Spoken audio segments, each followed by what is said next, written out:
No início do ano eu vi um vídeo fascinante do Channel Awesome que se baseava em um artigo publicado há 5 anos. Neste vídeo, Rob Walker usa os argumentos apresentados no artigo, aplicando-os aos filmes da saga, mergulhando a fundo nas histórias e analisando os mínimos detalhes. Rob também abre uma planilha gráfica muito bem elaborada e, após assistir ao vídeo e fazer uma breve pesquisa no YouTube Brasil, percebi que por aqui ninguém tinha feito nada parecido, então por que nós não faríamos? Há pouco tempo, algumas TVs reproduziram a saga Indiana Jones em seus canais, o que virou assunto no Twitter em certos momentos. Entre os comentários de nostalgia, houve críticas por parte dos espectadores. Por quê?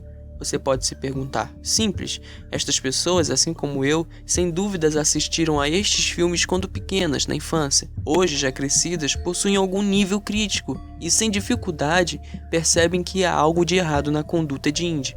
Logo, convido a todos a sentarem, manter a postura reta e explorar conosco Indiana Jones e o Arco Perdido.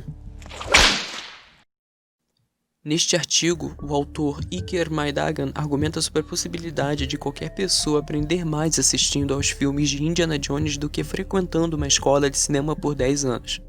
Soa um pouco estranho, pode parecer uma piada ou até ofensivo para alguns, mas Iker tem um ponto.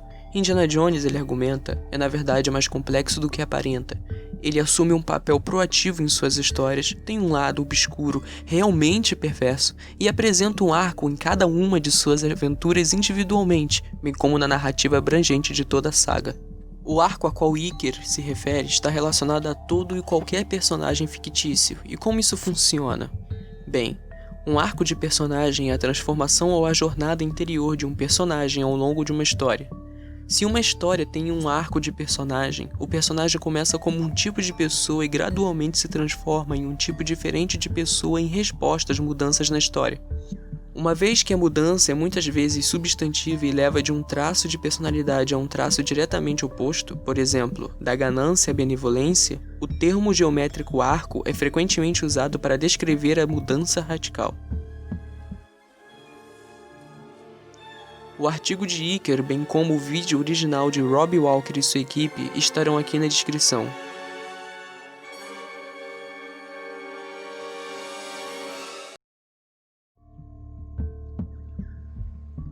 É um pouco notável que a série Indiana Jones tem mais profundidade do que alguns críticos propagam. É realmente fácil dizer que a série é de filmes de pipoca, mas nem todos os filmes de pipoca se tornam ícones culturais.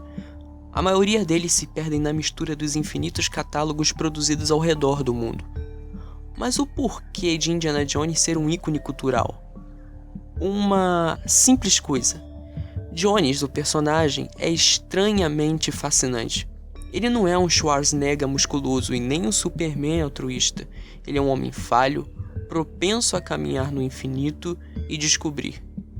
Logicamente, ele é um homem de ação, mas essas ações definem sua experiência e fazem dele quem ele é. No entanto, e você deveria saber disso, a tal experiência foi mostrada fora de ordem cronológica. O segundo filme, O Templo da Perdição, é na verdade um prequel.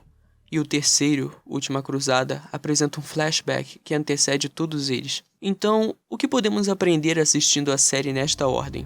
Poderia funcionar como a trilogia O Senhor dos Anéis.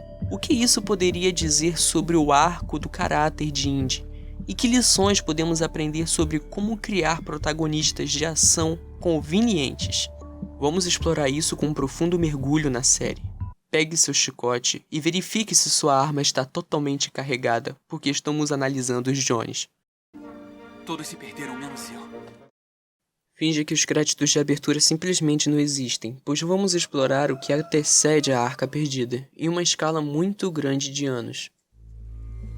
Começamos com o flashback da primeira aventura do jovem Indy em Utah, que é o protótipo de Indy, atrevido, confiante, mas muito mais que isso, um escoteiro que quer fazer a coisa certa. Um grupo de saqueadores de tesouros encontra a Cruz de Coronado, e Indy insiste que ela pertence a um museu. Nesta sequência, aprendemos várias coisas. Vemos seu medo com as cobras, Vemos ele usando o chicote pela primeira vez. Vemos um pai imparcial obcecado com a tradição arqueológica perdida. E, finalmente, vemos a primeira lição. Se você faz a coisa certa, você se ferra. Esse cara que dá o chapéu de Indy torna-se seu primeiro mentor, um substituto para o pai ocupado. E se alguma vez você já se perguntou o porquê de Indy parecer um homem tão obscuro, basta ver quem o inspirou. Essa aí vai pro pessoal do Twitter que tava reclamando do Indy, né? O misterioso Fedora Man coloca seu chapéu e Indy, coroando sua derrota, e depois somos levados a um golpe em um gongo chinês. E aqui, Willie Scott emerge da fumaça. Agora estamos no Templo da Perdição. Neste ponto, vemos Indy pela primeira vez e... querer me concordar com o Robbie Walker em seu vídeo original. Ele realmente parece um James Bond cruzado com o Rick de Casablanca. Enfim, este é o Indy moldado pela primeira lição que tomou o seu coração. Jogar limpo é para otários. E veja o que temos aqui. Ele é misógino, que ameaça uma mulher em troca de um artefato arqueológico de valor inestimável por um diamante. O senhor dono da frase "isso pertence a um museu" está disposto a trocar um artefato arqueológico de valor inestimável por um diamante. Ele não é diferente do Fedora Man, que jogou a cruz de coronado para seus companheiros bandidos. Pior ainda, ele causa a morte de seu parceiro e, além de tudo, está explorando completamente um garoto da região. Como resultado, Indy sofre uma tentativa de assassinato.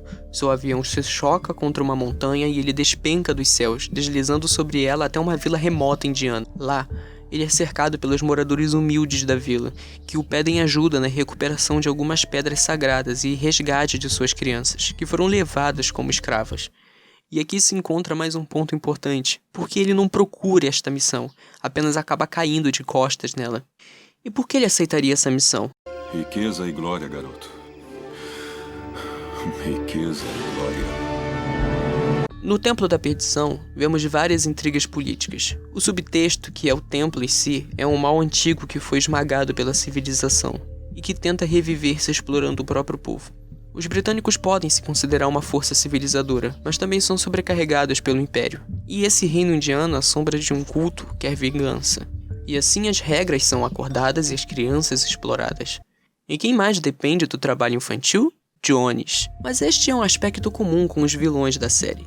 Eles sempre acabam sendo o outro lado da moeda de Jones. Jones pode ter um lado sombrio, mas sempre há alguém pior que o obriga a pensar corretamente. Ele pode até ser isso, mas ele não é isso. Agora, todos vocês podem argumentar e opinar em como a apresentação do culto no filme repercutiria mal nos dias de hoje. Eu não me importo. Afinal, são estas as fases de pretextos da série a serem eliminadas. Enfim, é o que é, e cabe a esse anti-herói desprezível resolver o problema. Caso você não ache que Jones seja um anti-herói, lembre-se do que o primeiro-ministro disse. A cabeça, as mãos e as bolas de Jones são todas procuradas por inúmeras autoridades por saquear artefatos de valor inestimável no exterior. A propósito, o primeiro-ministro também é outro lado de Jones. Ele é um universitário ocidentalizado, vestindo terno e é apaziguador, que busca compreender os dois lados para esconder seus próprios desejos. Como Jones, ele leva uma vida dupla na frente das relações sociais. É interessante que Willie seja a primeira mulher na tela que vemos na vida de Jones. Ela é desagradável, ele é misógino, eles não conseguem se suportar. Ele vive para desdenhar dela, e sua presença como cantora de salão mimada o deixa em segundo plano a todo momento, como ponto de partida no relacionamento de Jones na tela. Este é o fundo do poço e não há outra saída a não ser subir. Filosoficamente, Jones é um cético ocidental que procura explorar as riquezas de países estrangeiros. E, ironicamente, ele é explorado pelas forças sobrenaturais de um país estrangeiro. Particularmente, o ocidental que pensou ter julgado viu-se forçado a rever seu lado sombrio, mas antes passando pelo limiar, um começo, para salvar seus amigos. No final, ele adverte os vilões por traírem seus deuses e os envia riacho abaixo, de encontro à morte, sem qualquer legado. De volta à vila, ele devolve as crianças exploradas e entrega o seu prêmio, o tesouro, o artefato aos seus legítimos proprietários. Já estamos vendo o início de uma transformação, e é quando pulamos para as florestas da América do Sul. Apenas um ano de O Templo da Perdição para os caçadores da Arca Perdida. Neste ponto, Jones é inserido novamente em busca de um prêmio. Desta vez, ele perde para Belloc, Veja um padrão aqui. Um fato hilário desta série é que dificilmente ou quase nunca Jones consegue possuir seus tesouros, porque os prêmios são apenas MacGuffins. Vale salientar que o MacGuffin é um enredo usado em filmes que coloca os personagens em movimento e impulsiona a história. Sendo totalmente livre, pode ser um objeto, uma ideia, uma pessoa ou objetivo que os personagens perseguem ou servem como motivação para suas ações. Eles podem vir de duas formas. Primeiro, como catalisador para a ação da história, e segundo, como um objeto que revela traços do caráter dos personagens. Os artefatos em Indiana Jones agem das duas formas, mas é a segunda forma o aspecto mais importante.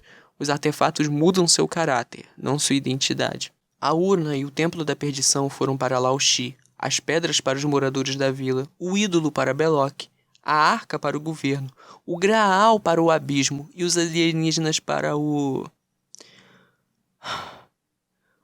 os espaços entre os espaços. Qual é o único prêmio que Jones recupera? Aquele que ele legitima e verdadeiramente quis pôr no museu desde o início. A Cruz de Coronado, aquilo que, essencialmente, o lançou em sua jornada de construção de caráter. E esse é o ponto, porque esses filmes são sobre a jornada. E como o Rob Walker bem pôs em seu vídeo original, esse é o motivo pelo qual The Big Bang Theory afirma que Jones é o mesmo que nada, não passando por um personagem passivo que não interfere no resultado, desfecho das histórias. Como se os filmes fossem sobre isso. Enfim, a série não é sobre o efeito que Jones tem sobre o prêmio, é sobre o efeito que o prêmio tem sobre Jones.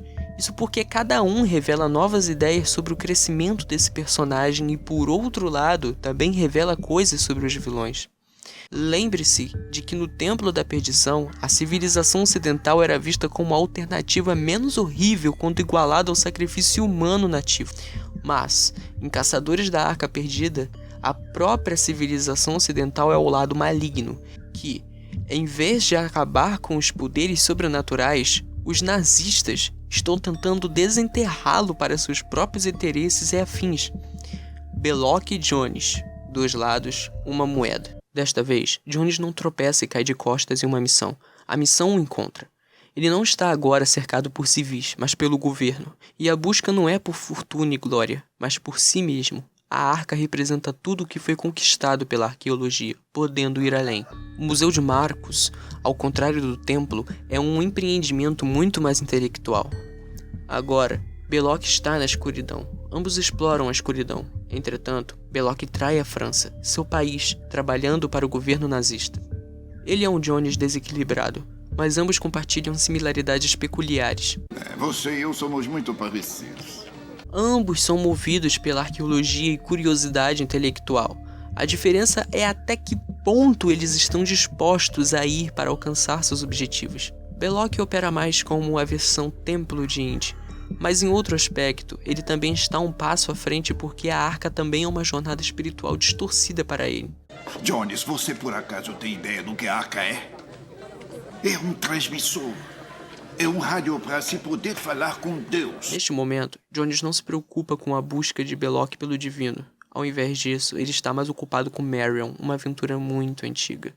E se você quiser ter uma ideia do tipo de personagem que Jones era no início desta série, procure as sessões de brainstorming de Spielberg, Lucas e Kasdan sobre o relacionamento anterior com Marion. Jones, basicamente, teve um caso com uma garota menor de idade, estragando sua amizade com seu mentor, Abner, pai de Marion. Então, ao contrário de William Scott, Jones é forçado a enfrentar seu passado sombrio pela primeira vez. Em Marion, ele encontra uma enorme evolução. Bebidas fortes, áspera, nenhum pingo de empatia e muita competência. Ela é completamente o oposto de William Scott e isso é totalmente notável. Ela até se junta a ele nessa missão. Eu vou ser sua sócia nessa empreitada! Em troca, é claro, ele investe mais nela do que em Willie. Pode-se dizer que o momento mais nihilista, mais baixo de Jones em toda a série é quando ele pensa que Marion foi explodida em pedacinhos. Interessante como Marion era um resquício do que um dia fora uma mulher. Um resquício autodestrutivo. Foi encontrada por Indy em um bar onde se mergulhava na bebida. Agora, sem chances de se redimir, ele enche a cara com uma garrafa de bebida alcoólica. Mas é claro que Marion está viva. E é aqui que vemos Jones lutando com seu eu novamente em nada menos de 2 ocasiões. Ele a deixa para os nazistas a primeira vez em uma tenda no deserto e pela segunda vez naquela ilha desconhecida. Inicialmente, Indy diz que só quer a nobre garota. Mas quando Belloc ouve seu blefe e o desafia a explodir a arca, soprando-a para Deus, Indiana hesita. Belloc está certo! Nesta fase, Indy quer ver a arca aberta tanto quanto ele. No final, a civilização tecnologicamente avançada é obliterada por esse poder antigo, num giro de 180 graus do Templo da Perdição. Tendo sentido o incrível poder da arca, a atitude casual de Jones muda. Claro, a fortuna é ótima, mas ele adverte o governo por não levar a arca a sério. Idiotas. Burocratas O que idiotas. disseram? Eles não sabem o que têm nas mãos. Para Jones, não se trata mais de fortuna e glória, mas de uma pesquisa importante.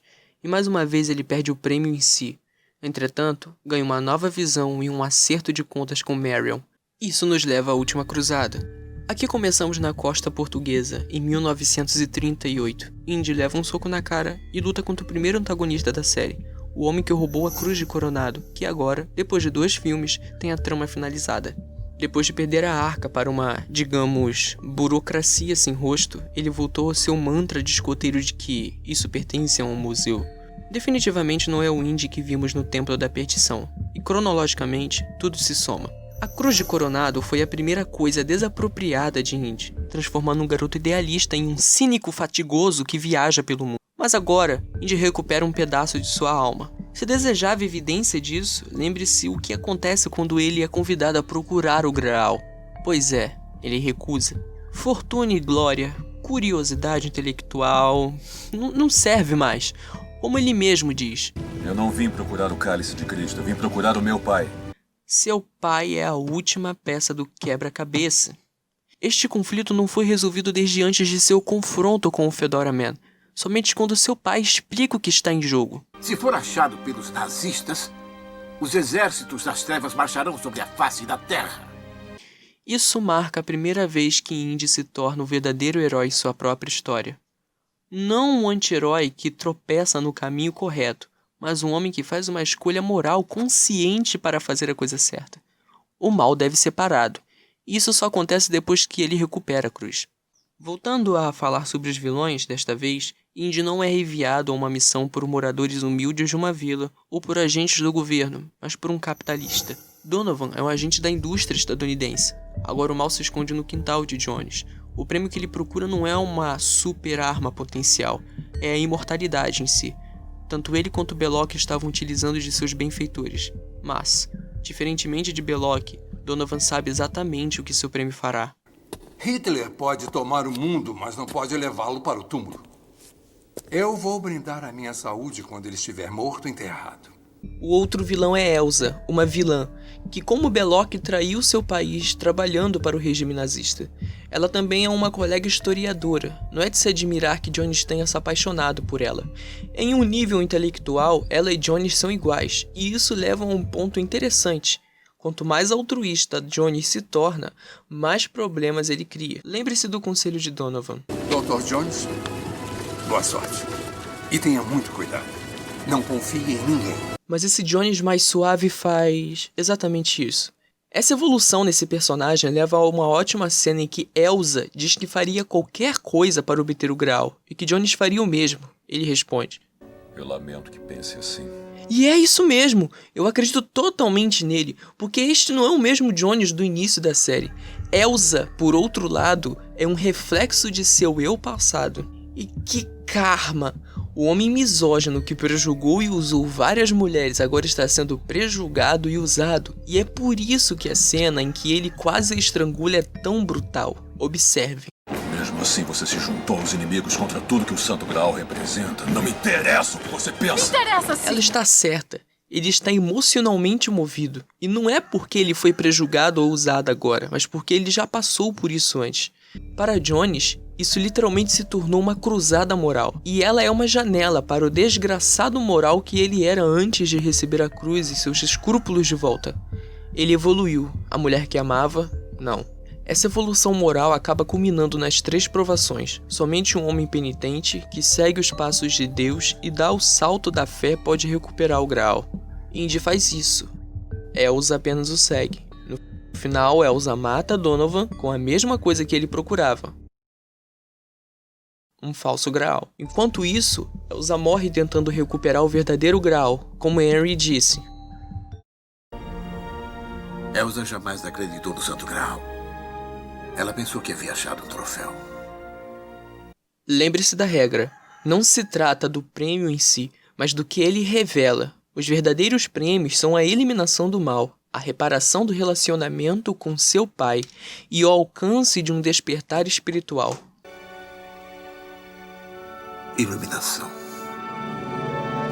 Isso só acontece quando ele deixa tudo para trás e agarra a mão de seu pai. Sem fortuna e glória, sem museus, apenas perdido no abismo. Pai e filho foram afastados por essa obsessão pelo prêmio, e agora, ao deixá-lo ir, eles verdadeiramente se encontram. Assim, o conflito da abertura, perdendo a cruz de coronado graças a um pai ausente, finalmente se resolve. E isso só acontece quando Henry o chama, Indiana. É aqui que Jones finalmente atinge sua individualidade e se torna uma pessoa completa. Este é o arco de personagem perdido de Indiana Jones, um homem que implacavelmente rouba artefatos perdidos para preencher um buraco em sua alma. Mas o que está faltando não pode ser encontrado fora, mas por dentro, como Marcos coloca. A busca pelo cálice de Cristo é a busca pelo divino em todos nós. Agora, não vou explorar a fundo o Caveira de Cristal, porque ninguém foi com a cara desse filme. Mas tem o seguinte: mesmo que a execução tenha sido péssima, as ideias por trás dele ainda estão sincronizadas com seu arco. Indiana não é recrutado, ele é sequestrado. O vilão é agora um ex-agente britânico. Os primeiros aliados de Templo da Perdição agora abrigam casacas. O outro vilão é comunista, seu alvo está em poderes sobrenaturais, os sobrenaturais mesmo. Nesse caso, são os aliens, um prêmio perfeito para um regime ateu comunista. Quanto à família, Indy cria um novo relacionamento com o filho após a perca do pai. Isso traz de volta Marion, e eles se casam, porque, como ele observa, Elas não eram você. e isso é totalmente acreditável. Scott era uma harpa mimada e Elsa era literalmente uma nazista. O que Indy ganha é uma nova fase em sua vida, casamento e paternidade. Mais uma vez, Indy não consegue ficar com MacGuffin. Isso mata os vilões explodindo-os com conhecimento. Faça um gráfico disso tudo e você terá algo assim. Fizemos um círculo completo em sua carreira familiar e vida amorosa. O filho se torna pai e o pai se torna filho 2 vezes. As mulheres evoluíram de uma rameira para uma amante abandonada, para uma intelectual que o trai e, finalmente, a amante anterior com a qual se casa. As batalhas progridem de uma guerra santa, as pedras, a uma guerra de armas, a arca, a uma guerra de saúde, neste caso, a longevidade do Graal, terminando em uma guerra psíquica baseada na ficção científica. Observe também que eles se alinham com o bicho-papão cinematográfico da época. Nativos orientais bizarros em um ritual esquisito, nazistas, capitalistas e comunistas. Finalmente, aos prêmios. Fortuna e glória, curiosidade intelectual, espiritualidade e a transmissão de conhecimento, mente, corpo e espírito. Como você pode ver, o Jones que se estabelece em Caveira de Cristal não é o mesmo Jones de Templo da Perdição, mas ele se parece com um bom escoteiro do início da Última Cruzada. Alguns podem dizer que ele é muito vulnerável nos filmes posteriores à abertura da Última Cruzada, mas ele sempre foi vulnerável, todo mundo queria um pedaço desse idiota para algo. Mas, ao aprender a confiar em sua moralidade, ele ainda consegue vencer o dia apesar de alguma fé ocasionalmente extraviada. Surpreendentemente, Jones de alguma forma fica menos corrupto, pois o mundo ao seu redor só fica pior. Isso é o que faz Indiana Jones tão convincente, e é uma lição que qualquer roteirista deve levar ao coração. Os heróis de ação não precisam ser um super-homem perfeito que nunca evoluem com a história. Eles podem ser falhos, melhorando, improvisando. Todos os homens e mulheres cometem erros, tropeçam no caminho certo e encontram redenção. E os vilões, interesses amorosos e tramas podem evoluir ou regredir com eles. E é isso que os faz tão reais. Há um arco para encontrar. Indy não pode vencer, mas pode alcançá-lo. Construa a história em um filme contado em ordem cronológica e essa conquista se torna óbvia. A mesma pergunta: é perfeita? Não. Não sei por que Jones é tão cético em Caçadores quando testemunhou fatalidades no estilo Mortal Kombat na Índia. Quero dizer, ele castiga Marcos por tentar assustá-lo com a história do bicho-papão, mas ele já conhece o bicho-papão e ele tem um nome, Molahan. Ainda assim, o suficiente funciona para que você possa argumentar claramente que Jones não é apenas um peão sem caráter em um cenário de ação. Ele é um brilhante anti-herói que retifica seu passado e se torna um verdadeiro herói. Agora, até onde eu sei, não existe uma produção única de todos os filmes dentro de um único corte. Mas você pode tentar essa experiência em sua própria sala de estar, basta assistir às cenas em sua verdadeira ordem cronológica. Existe mais do que aparenta quando se trata de Jones, ele é mais complexo do que acreditamos, ou deveríamos nos importar. Porque, diabos, Indiana Jones é simplesmente incrível, vou assistir quantas vezes puder.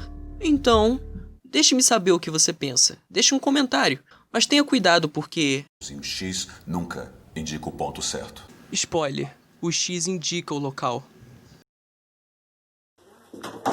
E isso é tudo, pessoal.